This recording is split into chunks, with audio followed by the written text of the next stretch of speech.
स्वागत है आपका हमारे channel true crime story Hindi में। दर्शकों, हम यहाँ पर रोज क्राइम की सच्ची घटना लेकर आते हैं। आप पहली बार हमारे चैनल पर आए हैं तो कृपया चैनल को सब्सक्राइब जरूर करें। चलिए शुरू करते हैं आज की सच्ची घटना। कविता राघव अपने दोनों बेटों शिवम और शशांक को एक स्कूल के वाइस प्रिंसिपल शबाबुल आलम की हत्या करने के लिए मजबूर कर रही थी। उसने बेटों से यहाँ तक कह दिया कि यदि तुम ये काम नहीं करोगे तो मैं किसी शूटर से उसकी हत्या करा दूंगी।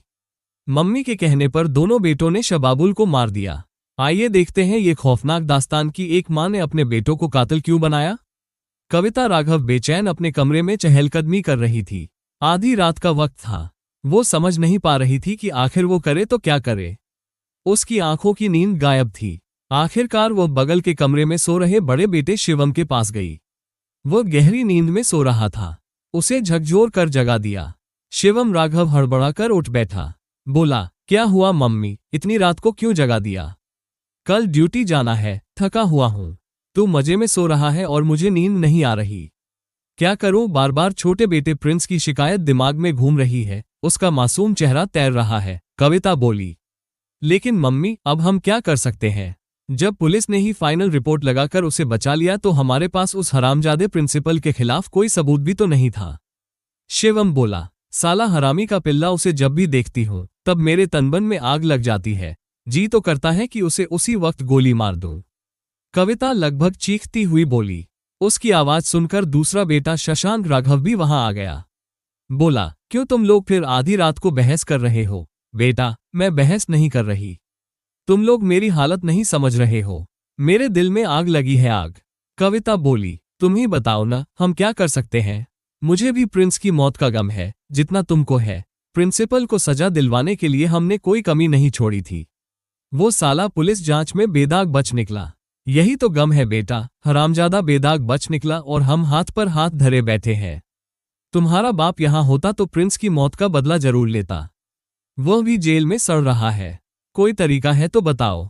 तरीका है, मैं जैसा कहूं वैसा करना। पहले एक कट्टे का इंतजाम कर, फिर मैं उस मुसलमान मास्टर और हरामजादी मास्टनी को भी देख लूंगी। कविता फुफकारती हुई बोली, चलो अभी सो जाओ। समझो, कल तुम्हारा काम हो गया। शिवम ने मम्मी को समझाया कि उसके दो बेटे जिंदा हैं। वे भाई के सुसाइड का बदला जरूर लेंगे, चाहे जैसे भी हो। आगे की योजना कविता ने बनाई। उसके दिल को तसल्ली हुई। उसने एक गिलास पानी पिया और दोनों बेटों के सिर पर हाथ फेरती हुई बोली, ऐसा कर, किसी शूटर का भी इंतजाम कर। शशांक तपाक से बोल पड़ा, अरे मम्मी तू चिंता मत कर, वो है ना हर्ष, कल ही तो कानपुर से आया है, मैं उससे बात कर लूंगा। ठीक है, दशहरा चल रहा है, दिवाली तक काम हो जाना चाहिए। अपने दोस्त को बोलना अच्छा कट्टा लाएगा। और शिवम तो अपनी बाइक की नंबर प्लेट बदलने का इंतजाम कर लेना। कविता बोली और सोने चली गई। अगले रोज मां कविता के कहे मुताबिक दोनों भाई मिशन पर निकल चुके थे। सब कुछ योजना के अनुसार हो रहा था। वो दिन भी आ गया जिसका कविता और दोनों भाइयों को इंतजार था। हर्ष भी आ गया था। चारों ने एक कमरे में बैठकर प्लानिंग पर विचार किया। उसमें जो कुछ कमी नजर आ रही थी उसका समाधान कविता ने निकाला। कविता चाहती थी कि उसका वार किसी भी सूरत में खाली न जाए। वारदात को इस तरह से अंजाम दिया जाए कि किसी को उन पर कोई शक न हो। और फिर 5 नवंबर 2024 मंगलवार का दिन आ गया। मुरादाबाद के मझोला थाना क्षेत्र इलाके में दहशत फैल गई। हत्यारे बाइक पर आए और स्कूल जा रहे व्यक्ति को नजदीक से गोली दाग दी थी। वो घटनास्थल पर ही धड़ाम हो गया था। आसपास के लोगों ने उसे तुरंत अस्पताल पहुंचाया, लेकिन कनपटी पर गोली लगने से उसकी मौत हो गई। मरने वाला व्यक्ति श्री साईं पब्लिक स्कूल का वाइस प्रिंसिपल शबाबुल आलम था। उसकी हत्या की खबर आग की तरह पूरे शहर में तेजी से फैल गई। ये भी खबर फैल गई कि उसकी बाइक सवार ने गोली मारकर हत्या कर दी थी। वो मुस्लिम था। इस कारण प्रशासन तुरंत चौकन्ना हो गया। दरअसल मुरादाबाद के लाकड़ी फाजिलपुर मस्जिद के पास रहने वाला शबाबुल आलम रोजाना की तरह 5 नवंबर को भी सुबह 8 बजे के करीब स्कूल जाने के लिए घर से निकला था। स्कूल करीब 200 मीटर की दूरी पर ही था। वो मुख्य सड़क पर कुछ कदम आगे चलकर भूप सिंह के मकान के पास पहुंचा था। तभी पीछे से बाइक पर सवार 2 युवक आए। तभी बाइक पर पीछे बैठे युवक ने तमंचा निकालकर हाथ आगे बढ़ाया और निशान लगाकर गोली चला दी। वारदात को अंजाम देने के बाद बाइक सवार फरार हो गए। हत्याकांड वहां लगे सीसीटीवी में रिकॉर्ड हो गया था। सड़क पर गिरे शबाबुल आलम को मौके पर जुटी लोगों की भीड़ में से कुछ लोग आनन फानन में अस्पताल ले गए। वहां डॉक्टरों ने उसे मृत घोषित कर दिया। इस घटना की सूचना पाकर सीओ अर्पित कपूर, एसएचओ मोहित चौधरी भारी पुलिस बल के साथ मौके पर पहुंच गए। थोड़ी देर में ही एसएसपी सतपाल अंतिल भी आ गए। फोरेंसिक विभाग की फील्ड यूनिट ने घटनास्थल का बारीकी से निरीक्षण करवाया। शव को पोस्टमार्टम के लिए भेजने के बाद परिजनों की तहरीर पर हत्या का केस दर्ज कर लिया गया। साथ ही सीसीटीवी फुटेज की मदद से बदमाशों की पहचान करने की पहल की गई। मामला एक मुस्लिम शिक्षक की हत्या का था। शिक्षक का इलाके में अच्छा मान सम्मान था। इस कारण पुलिस ने मामले को संवेदनशील मानते हुए तुरंत जांच टीम बना दी और हमलावरों की तलाश शुरू करवा दी। बेटे की हत्या की खबर सुनकर जाहिद हुसैन लखनऊ से भागे भागे आए। वो लखनऊ में ही फर्नीचर का काम करते हैं। मुरादाबाद में मां शमा परवीन, 4 बहनें मुमताज, शहनाज, गुल्फशाह और आसिया खातून है। 2 बहनों की शादी हो चुकी है, जबकि छोटा भाई पढ़ाई कर रहा है। पुलिस ने शबाबुल आलम की हत्या के सिलसिले में उसकी मां और बहनों से पूछताछ की। किसी के साथ उनकी व्यक्तिगत दुश्मनी या झगड़े वगैरह की जानकारी लेनी चाहिए। पूछताछ में आलम की बहनों ने मुरादाबाद शहर के नया गांव की कविता का नाम लिया। वो उन्हें कई बार यह धमकी दे चुकी थी कि शबाबुल आलम की मां भी एक दिन उसकी तरह ही एक दिन तड़पेगी। उसने हत्या कराने की धमकी दी थी। धमकी के बारे में पूछने पर बहनों से कविता के बेटे की मौत के बारे में मालूम हुआ। वो उसी स्कूल में पढ़ता था जहां शबाबुल वाइस प्रिंसिपल था। कविता के छोटे बेटे प्रिंस ने अपने घर में ही पंखे से झूलकर फांसी लगा ली थी। वो 7वीं का छात्र था। कविता उसकी आत्महत्या का दोषी शबाबुल को ही मानती थी। अनहोनी की आशंका को देखते हुए छोटा भाई रियाजुद्दीन शबाबुल आलम को स्कूल छोड़ने जाने लगा था। घटना वाले दिन भी रियाजुद्दीन बड़े भाई को छोड़ने जा रहा था, लेकिन एक व्यक्ति से बात करने के चक्कर में वो कुछ पीछे रुक गया था। पुलिस को उनकी क्षमा की बातों से कविता और उसके बेटे पर हत्या का संदेह गहरा हो गया था। तुरंत कविता राघव को हिरासत में ले लिया गया। कुछ घंटे बाद ही उसके दोनों बेटे शिवम राघव और शशांक राघव को भी पूछताछ के लिए थाने बुला लिया।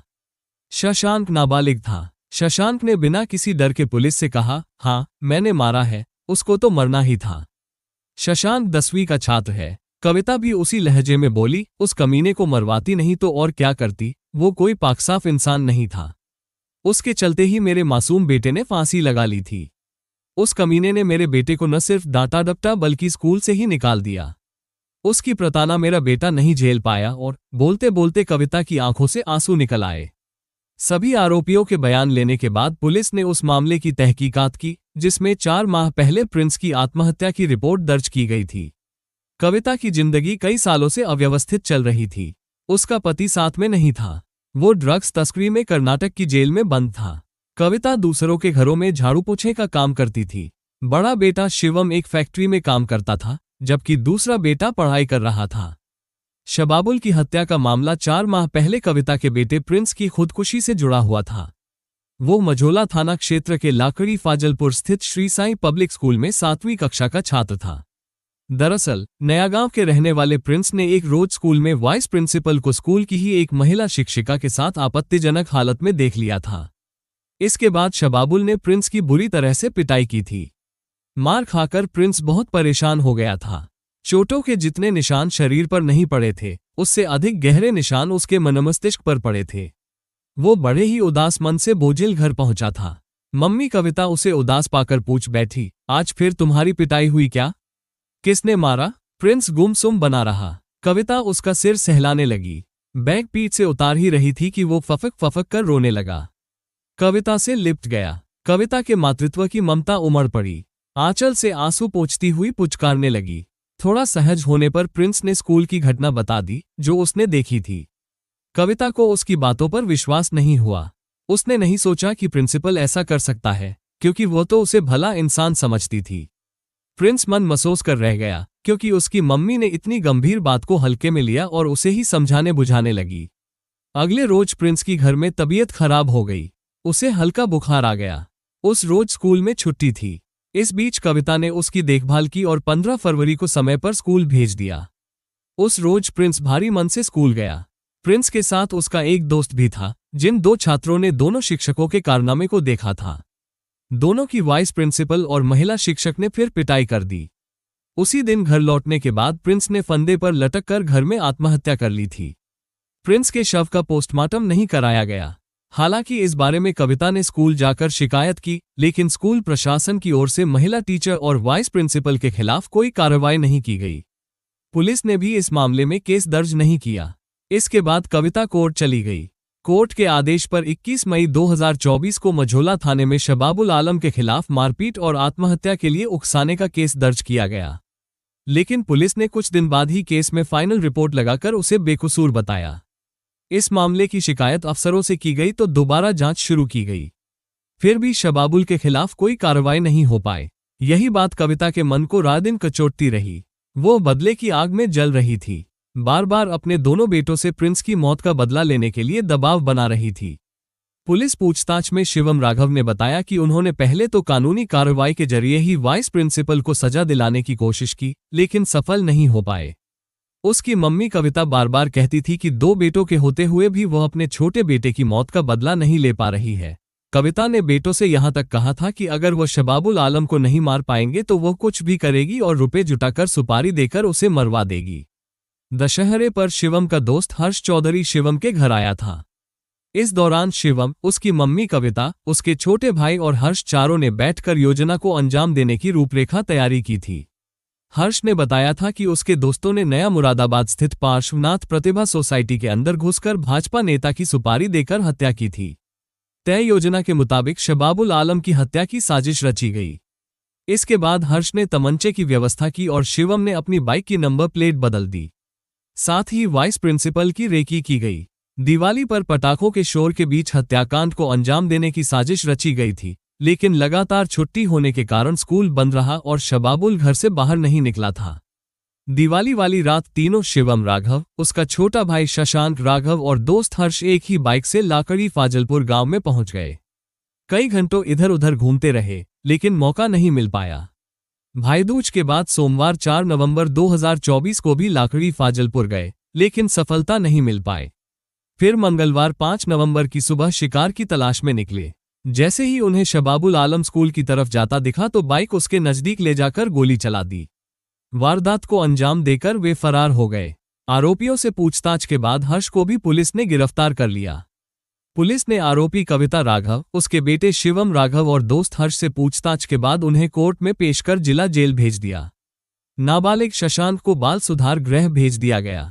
मिलते हैं दर्शकों एक और सच्ची कहानी लेकर, तब तक अपना ख्याल रखें और जुर्म के खिलाफ लड़ने की इस मुहिम में हमारा साथ देने के लिए कृपया चैनल को सब्सक्राइब और वीडियो को लाइक जरूर करें। जय हिंद।